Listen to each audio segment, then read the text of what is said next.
राधे राधे दोस्तों। शिव महापुराण की कथा अध्याय 9।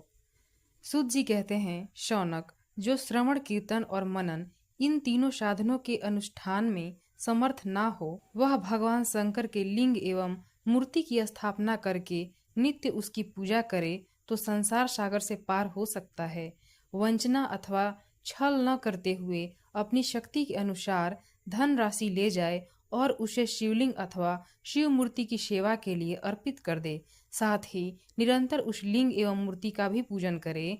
उसके लिए भक्ति भाव से मंडप, गोपुर, तीर्थ, मठ एवं क्षेत्र की स्थापना करे तथा उत्सव रचाए।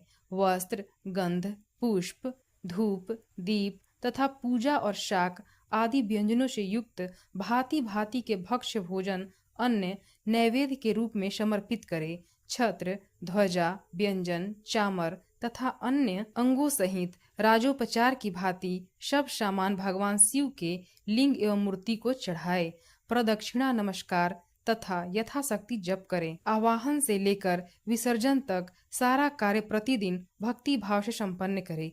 इस प्रकार शिवलिंग अथवा शिव मूर्ति में भगवान शंकर की पूजा करने वाला पुरुष स्वर्ण आदि साधनों का अनुष्ठान न करे तो भी भगवान शिव की प्रसन्नता सिद्धि प्राप्त कर लेता है। पहले के बहुत से महात्मा पुरुष लिंग तथा शिव मूर्ति की पूजा करने मात्र से भव बंधन से मुक्त हो चुके हैं। ऋषियों ने पूछा, मूर्ति में ही सर्वत्र देवताओं की पूजा होती है, लिंग में नहीं, परंतु भगवान शिव की पूजा सब जगह मूर्ति में और लिंग में भी क्यों की जाती है? सूत जी ने कहा, मुनीश्वरों, तुम्हारा यह प्रश्न तो बड़ा ही पवित्र है और अत्यंत अद्भुत है।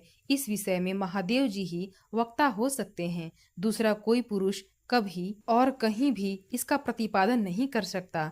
इस प्रश्न के समाधान के लिए भगवान शिव ने जो जो कुछ कहा है और उसे मैंने गुरु जी के मुख से जिस प्रकार सुना है उसी प्रकार क्रमशः वर्णन करूंगा।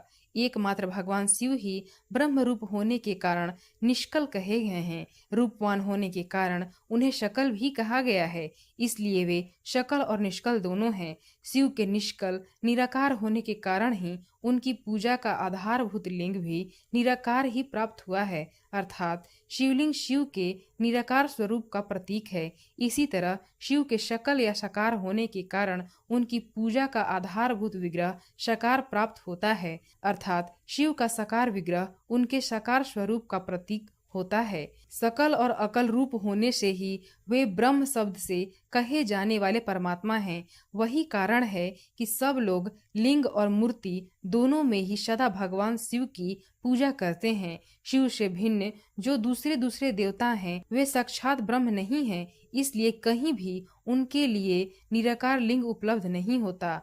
पूर्व काल में बुद्धिमान ब्रह्मपुत्र संत कुमार मुनि ने मंदराचल पर नंदिकेश्वर से इसी प्रकार का प्रश्न किया था। संत कुमार बोले, भगवान शिव से भिन्न जो देवता हैं उन सब की पूजा के लिए सर्वत्र प्रायः मूर्ति मात्र ही अधिक संख्या में देखा और सुना जाता है। केवल भगवान शिव की ही पूजा में लिंग और वेर दोनों का उपयोग देखने में आता है। अतः कल्याण में नंदिकेश्वर इस विषय में जो तत्व की बात हो उसे इस प्रकार बताइए जिससे अच्छी तरह समझ में आ जाए। नंदिकेश्वर ने कहा, निष्पाप ब्रह्म कुमार, आपके इस प्रश्न का हम जैसे लोगों के द्वारा कोई उत्तर नहीं दिया जा सकता, क्योंकि यह गोपनीय विषय है और लिंग साक्षात ब्रह्म का प्रतीक है। तथापि आप शिव भक्त हैं, इसलिए इस विषय में भगवान शिव ने जो कुछ बताया है उसे ही आपके समक्ष कहता हूँ।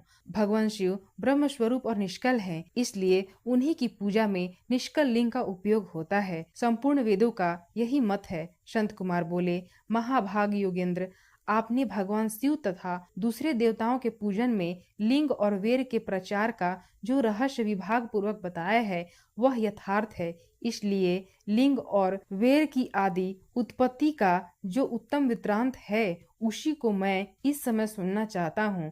लिंग के प्राकट्य का रहस्य सूचित करने वाला प्रसंग मुझे सुनाइए। इसके उत्तर में नंदिकेश्वर ने भगवान महादेव के निष्कल स्वरूप लिंग के आविर्भाव का प्रसंग सुनाना आरंभ किया। उन्होंने ब्रह्मा तथा विष्णु के विवाद, देवताओं की व्याकुलता एवं चिंता, देवताओं का दिव्य कैलाश शिखर पर गमन, उनके द्वारा चंद्रशेखर महादेव का स्तवन, देवताओं से प्रेरित हुए महादेव जी का ब्रह्मा और विष्णु के विवाद स्थल में आगमन तथा दोनों के बीच में निष्कल आदि अंतर रहित भीषण अग्नि स्तंभ के रूप में उनका आविर्भाव आदि प्रसंगों की कथा कही। तदंतर श्री ब्रह्मा और विष्णु दोनों के द्वारा उस ज्योतिर्मय स्तंभ की ऊंचाई और गहराई का था लेने की चेष्टा एवं केतकी पुष्प के शाप वरदान आदि के प्रसंग भी सुनाए।